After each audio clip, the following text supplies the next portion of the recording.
Hello everybody, I am Tom and you are watching my Speculative Class Guide series for Larian Studios' upcoming Baldur's Gate 3. As noted, because Baldur's Gate 3 is not out yet and we don't know everything, this video is speculative. This is based off the Dungeons & Dragons 5th edition ruleset, which Larian has said they're going to base their own ruleset off as closely as practical, so I feel pretty confident using it as a baseline for these videos. If you're unaware of any of the basic concepts around D&D or Baldur's Gate more generally, I have a tutorial kind of video about the basics of D&D that you can find right here, or in the description. But without further ado, today we're going to take a look at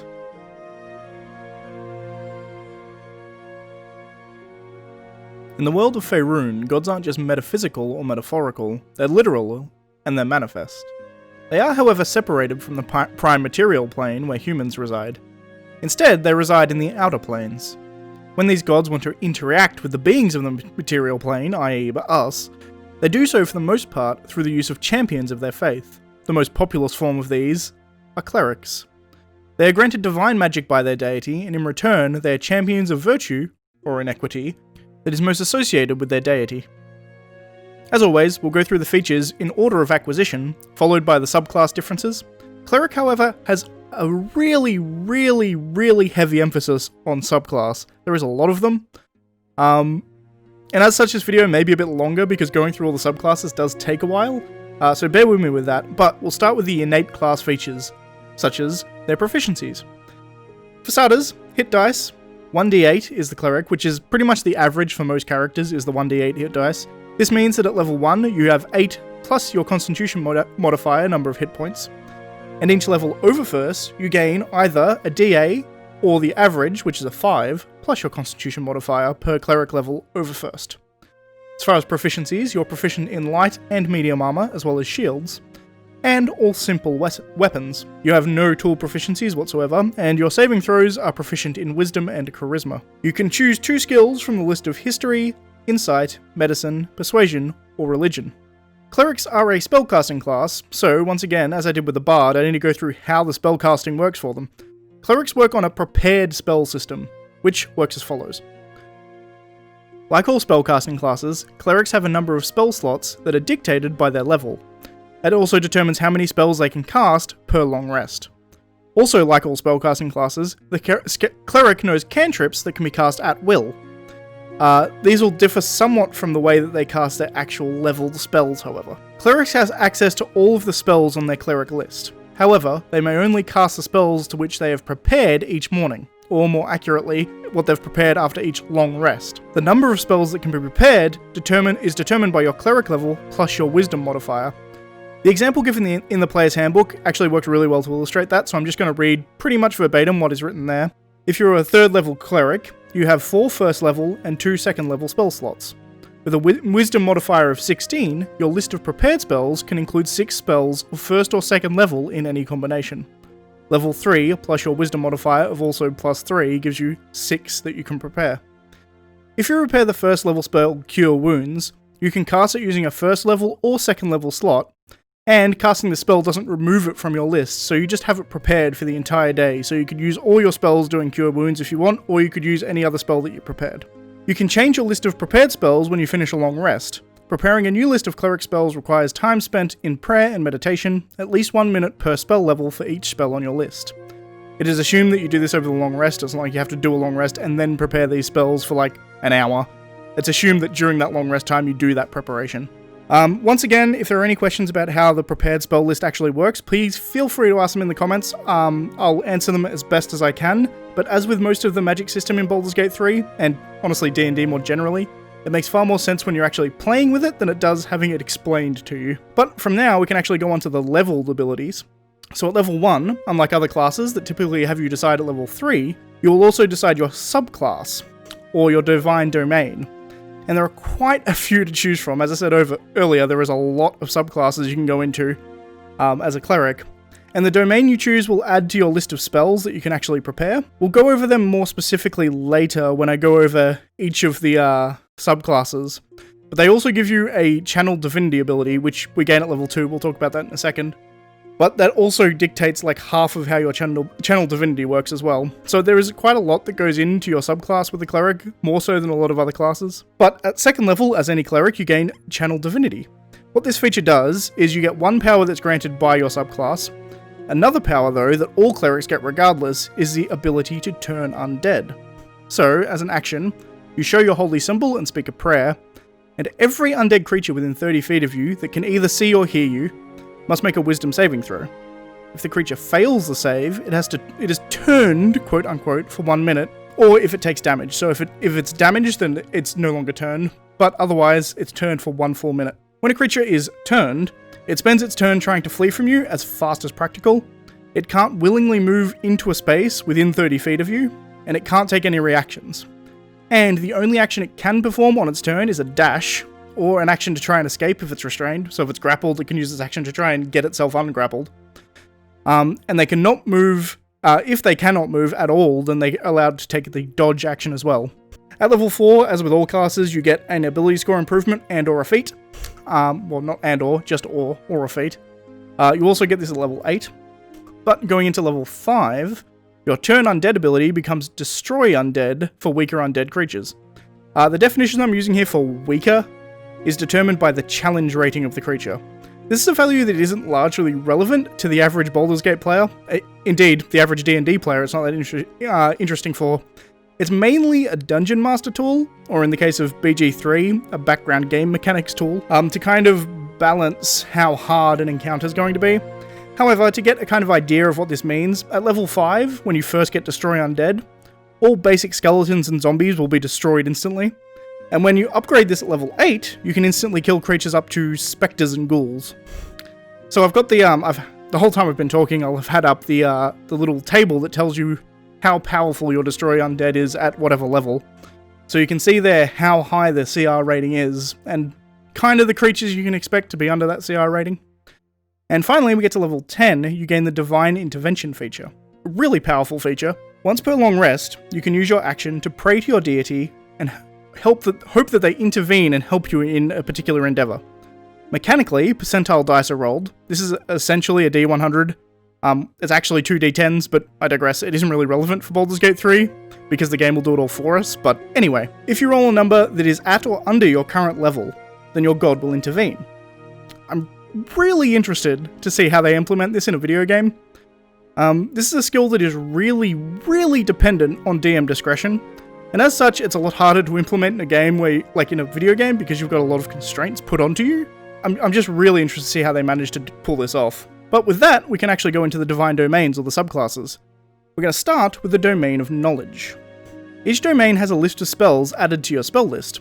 I'll have up the spells that are added to your Cleric spell list as I talk about each of the domains, so you can pause if you're interested in reading these if I go through them too quickly. But it's just a list of spells that you get per level that get added to your possible spells that you can prepare each day. Really cool. It depends on which domain you choose will change the list of spells that get added. It's an interesting mechanic. But if you choose the Knowledge domain, you learn 2 additional languages of your choice at level 1. You also gain proficiency with 2 of the following skills, either Arcana, History, Nature, or Religion. You can choose 2 of them and you just gain proficiency in them just because you choose this domain. Very nice. And at second level, you get the Channel Divinity option of Knowledge of the Ages. What this allows you to do is you can just choose one skill or tool, and just by divine providence, you gain proficiency with that tool or skill for 10 minutes, which is actually like 100 rounds of combat, so that's a fairly long time if you're doing this in a situation where you've got the turn-based order going. It's a long time. But you can essentially just say you have a cleric a knowledge cleric specifically, and you're going through and adventuring, and you're like, oh, I have no one who could pick locks. The knowledge cleric can go, oh, I am now proficient in thieves' tools for the next 10 minutes, and then they can pick the lock. That kind of thing. It's interesting. But then we go on to 6th level, and at 6th level you get the Channel Divinity option of Read Thoughts. As an action, you can attempt to read a creature's surface level thoughts. They have to make a Wisdom saving throw, and on a failed save, you can, within a limit, read their mind for 1 minute, which is 10 combat rounds. And within that time, you may use an action to cast the Suggestion spell on them without expending a spell slot. It's a somewhat wordy spell, so I'll have the description up of what Suggestion actually does on screen now. You can pause if you want to read it. And then finally we have level 8 in the Knowledge domain. You gain Potent Spellcasting. What this means is that you get to add your Wisdom modifier to all damage-dealing cantrips that you cast. Next up, we have the Life domain. Although all clerics have the ability to heal, this is the domain associated with healing magic. It's the real healer cleric. The list of added spells is up now, so you can pause if you wish to see them. But at level 1, you gain proficiency in heavy armor. Also, your healing spells are more effective. You get to every time you cast a healing spell, you do an additional 2 plus the spell's level points of healing per cast. So, very, very good. At second level, you get the Channel Divinity option of Preserve Life. This allows you to restore 5 times your cleric level of hit points. You can't, however, heal a creature above half of their maximum hit points, and the healing can be shared over a group as long as the people within 30 feet of you. This feature is ineffectual against undead or constructs, so you can't heal undead or constructs by doing this, but it is a big chunk of healing. If you're a level 3 cleric, for instance, you have 15 points of healing that you can just spread out to all of your party. It's pretty cool. At 8th level, nope, I missed 6th. At 6th level, you get the Blessed Healer feature. So whenever you cast a healing spell on another creature, you also gain HP of 2 plus the spell level's points. So if you cast Cure Wounds on your fighter, the fighter will heal, and you will heal a tiny bit as well, which is quite nice. And then, the 8th level feature, you gain Divine Strike. You can imbue your weapon with Divine Energy once per turn, and when you hit a creature with a weapon attack, you can cause the attack to do an additional 1d8 radiant damage. Next up, we have the Light domain. As you can see by the list of spells, this domain is about dealing damage spells and smiting one's foes with righteous fire. At level 1, you gain the Light cantrip if you didn't know it already. You also gain the Warding Flare ability. As a reaction, when you're being attacked, you can radiate a flash of light, which imposes disadvantage on the enemy's attack. You can use this feature a number of times equal to your Wisdom modifier, and you regain all uses at the end of a long rest. Then going into 2nd level, you gain the Channel Divinity option of Radiance of the Dawn.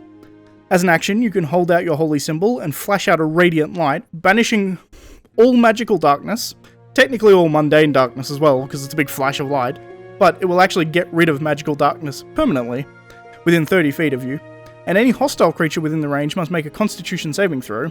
On a failed save, they take 2d10 plus your cleric level of radiant damage, and if they succeed in the save, they take half as much damage. At level 6, your Warding Flare is improved so that you can now not only cast it on yourself, but you can cast it on allies. So if your ally is being attacked, you can flash a light between them and give the enemy disadvantage attacking your ally. Very, very good. And the same as the Knowledge Cleric at level 8, you get bonus damage on your cantrips for your Wisdom based off your Wisdom modifier.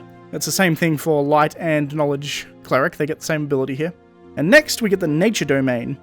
Now, this domain is comparatively self-explanatory. It gives you nature-based spells and abilities, as you might expect. At level 1, you gain proficiency in heavy armor. You also learn 1 cantrip from the Druid spell list, and you can choose 1 proficiency from either animal handling, nature, or survival. At level 2, you gain the Channel Divinity option to charm animals and plants. As an action, you can shout your deity's name, and each beast or plant creature within 30 feet of you must make a Wisdom saving throw. On a failed save, they're charmed by you for a minute, and while they're charmed, they're friendly towards you and any other creatures that you designate. At 6th level, you gain Dampen Elements. When you or a creature within 30 feet of you takes acid, cold, fire, lightning, or thunder damage, essentially elemental damage, you can use your reaction to convey resistance to that damage for that instance of the damage. So, for instance, if a dragon breathes fire on you, you can give yourself fire resistance for that fire breath attack, which would be very helpful because fire breath does like 70 damage on average or something like that. So you could halve that. Resistance halves the damage taken, that will make it 35 damage rather than 70, which is very useful. And finally, at 8th level, you gain Divine Strike. Once per turn, with your weapon attack, you can deal an extra 1d8 of cold, fire, or lightning damage on your attack. You choose the type of damage. So it's similar to previous, but instead of divine damage, it is an elemental damage type. Alright, so we've only got 3 left. The Tempest Domain Cleric is next. They're revelers of the storm, and they make use of lightning, thunder, and ice damage spells to call down judgment from the skies. Very, very cool. At 1st level, you gain proficiency in both heavy armor and all martial weapons. You also gain Wrath of the Storm. When an enemy within 5 feet of you hits you with an attack, you can use your reaction to cause the creature to take a dexterity saving throw. On a failed save, they take 2d8 lightning or thunder damage, you can choose, and half as much on a successful save. You can only use this feature a number of times equal to your wisdom modifier, and then you get all your users back after a long rest, as normal. At second level, you gain Destructive Wrath. Whenever you deal lightning or thunder damage, you can use your channel Divinity to deal maximum possible damage rather than rolling the dice. That's really cool. There's quite a few instances where that is just an amazing ability. Being able to negate the roll of dice in your damage is huge, because max damage on a lot of spells is enormous. Well, not even just spells and abilities, they're just enormous amounts of potential damage. So if you can just say, yeah, I want to do max damage, it's amazing. Also, at 6th level, you gain Thunderbolt Strike. Whenever you deal lightning damage to a large or smaller creature, you can push them back up to 10 feet. Then finally at 8th level, you get Divine Strike, which again, adding damage to your weapon attacks. This time it is thunder damage though, so it's 1d8 thunder damage to your weapon attack per round. Next up is the Trickery Domain. This domain relies on illusion magic to beguile your foes and spin the battlefield to your advantage. At first level, you gain Blessings of the Trickster, so you can touch one willing creature and give them advantage on all stealth checks for the next hour, or until you bless someone else. You can only have one person blessed at a time. But it lasts for an hour, and they just get advantage on every stealth check they make. Very, very nice. At level 2, you gain the Channel Divinity option to invoke Duplicity. As an action, you can create an illusory copy of yourself that lasts for a minute, or until you lose concentration. You can move this illusion up to 30 feet as a bonus action on your turn, and you can use the illusion to cast a spell as if you were standing where the illusion is standing. Additionally, if both you and your illusion are in melee combat range with a creature, you get advantage on all your attacks due to the distractions of the illusion. At 6th level, you can use your action to become invisible with Cloak of Shadows. This invisibility only lasts until the end of your next round and will drop if you attack or cast a spell, but it's definitely a good get-out-of-dodge option if you've got a big ogre standing over the top of you or something. And once again, with the Trickery Domain at level 8, you get Divine Strike, only this time the added 1d8 damage is poison damage to your weapon attacks as opposed to the previous. And finally, we're on to the last confirmed domain in Baldur's Gate 3. These are all the ones that are in the player's handbook. There very well may be more if Larian chooses to use other resource books as well, but there are quite a lot of possible ones. However, the final one is the War Domain. These clerics aren't content with staying at the back slinging spells, they're usually on the front lines fighting hand in hand with the fray right there with the fighter. At first level, you gain proficiency in heavy armor and all martial weapons. You also gain the War Priest feature. When you make the attack action, you can use a bonus action to do an additional attack. You can do this a number of times equal to your wisdom modifier, and you regain all uses at the end of a long rest. At 2nd level, you gain the Guided Strike Channel Divinity option, which means when you make an attack roll, you can use your Channel Divinity to add plus 10 to that roll. So pretty much you can make a miss a hit most of the time. Plus 10 is a pretty huge increase to your roll, so unless you're getting a natural 1, it's pretty damn good. At level 6, you get War God's Blessing. This allows you to use your Guided Strike ability on someone else, as long as they're within 30 feet of you, so you can give someone else a plus 10 on their attack roll. Very, very good, makes you a really good support. At 8th level, we once again get Divine Strike, however with the War Domain, you add 1d8 of the damage that is the same type as the weapon you're using. For instance, if you're using a mace that does bludgeoning damage, you do an additional d8 bludgeoning damage. You can do that once per turn. And with that, we're finally done going over all the subclasses for clerics. This is a lot. Now for going on to my recommendations. For starters, as you no doubt guessed from the sheer amount of times I was saying Wisdom modifier, or Wisdom saving throw, the most important ability score you have here is going to be Wisdom. It's a stat that determines how effective or powerful your spells are. It's also one of the better stats associated with a lot of useful skills in the game. But as far as secondary ability scores, they're less important. Strength, Constitution are pretty common picks here for the secondary score, but the main attribute is solidly Wisdom for the Cleric. If you've got a good Wisdom, you're pretty okay. As for racial choice, anything that gives you a bump in Wisdom is pretty good here. There are no races that give you plus 2 into Wisdom, as far as I remember. However, there are a few that give you plus 1, like humans, hill dwarves, wood elves. They all get a plus 1 to their Wisdom. There are also quite a few races that allow you to choose where you want to put a point, such as half-elves. So half-elves get 2 points into Charisma, and then you can choose 2 other points to put wherever you want. So you could put another point into Wisdom by doing that. All in all, race works any race works relatively well for the cleric, but generally speaking, you want to get as much Wisdom as possible, as it's definitely the primary ability score you're going to be going after. In any case, I think that's it. If you liked the video, please leave a like. If you're not already subscribed to the channel, please consider subscribing. And if there are any questions, please feel free to ask them in the comments. I'll answer them as best as I can. But that's it until next week, where we take on the Druid. So, I hope you enjoyed the video, and as always, thanks for watching, and I shall see you next time.